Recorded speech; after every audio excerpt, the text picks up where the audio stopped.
भक्तों, बृहस्पतिवार के दिन माँ तुलसी का भजन सुनना बहुत शुभ माना जाता है।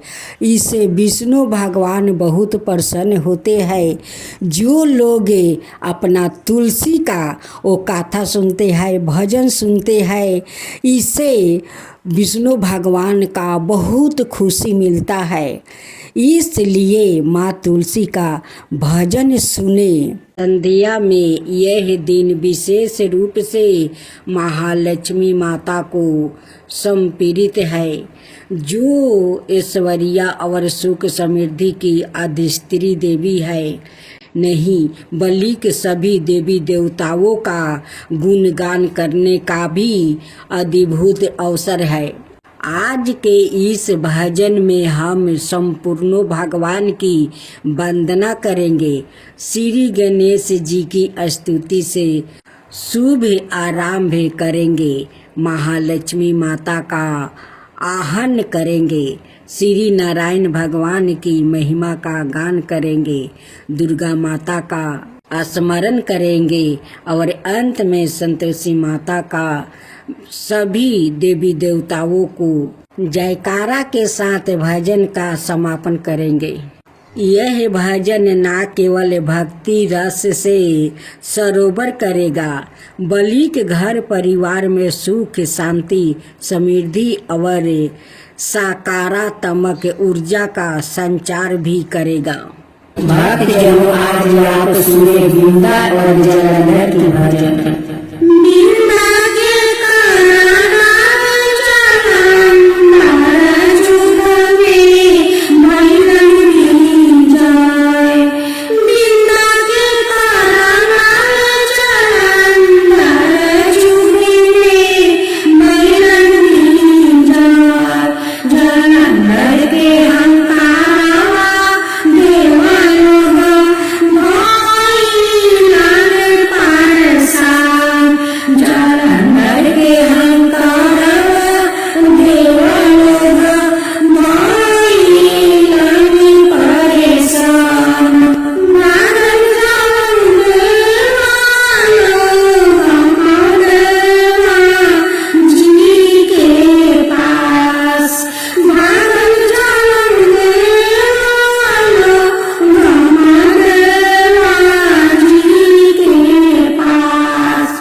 तुलसी माता का भजन सुने।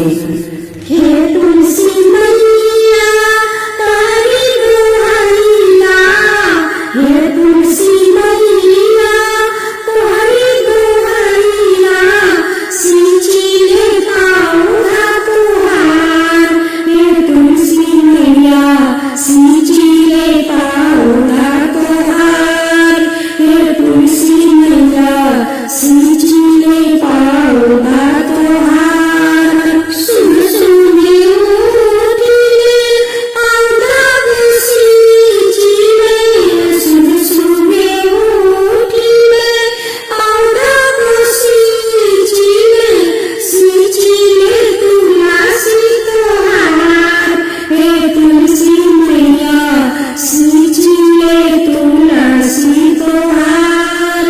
सुन सुने उठिले हाथवा जोड़िले, करिले दर्शन तुहार। हे तुलसी मैया करिले दर्शन तुहार। हे तुलसी मैया करिले दर्शन तुहार।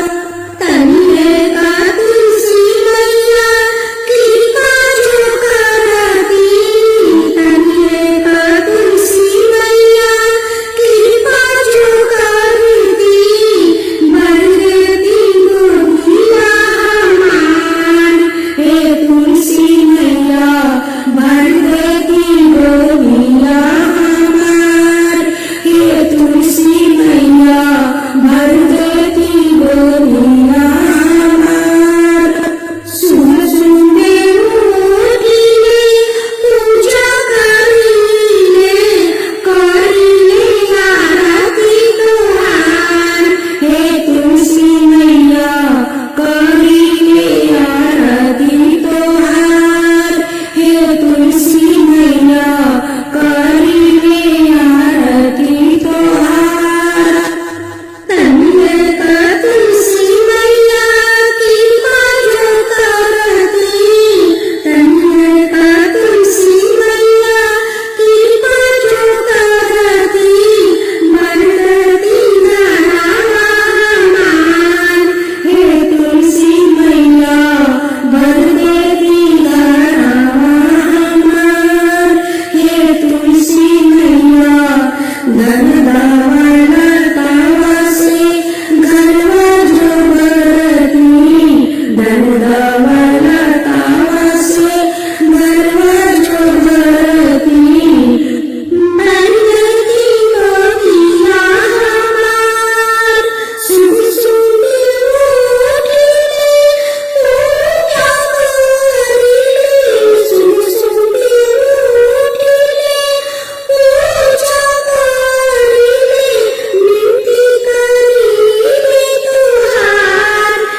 तुलसी का पूजा करती है।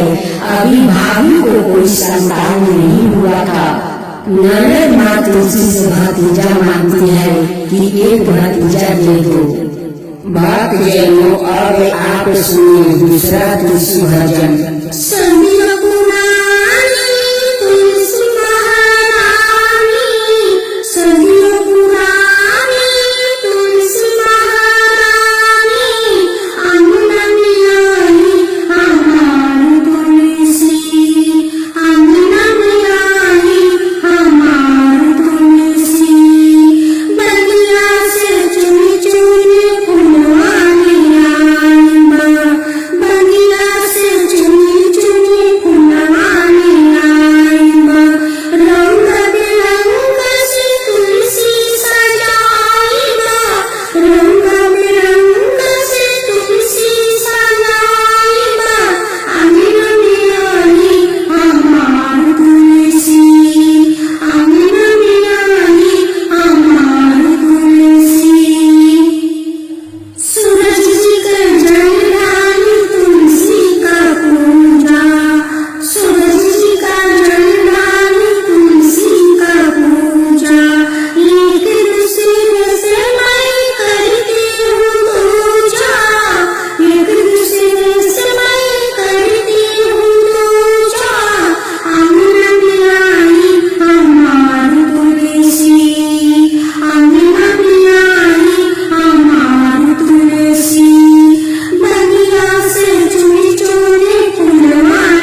भक्तजनों, आज आप सुने पहला माँ तुलसी का भजन, उसका बाद माँ तुलसी का गाथा सुने।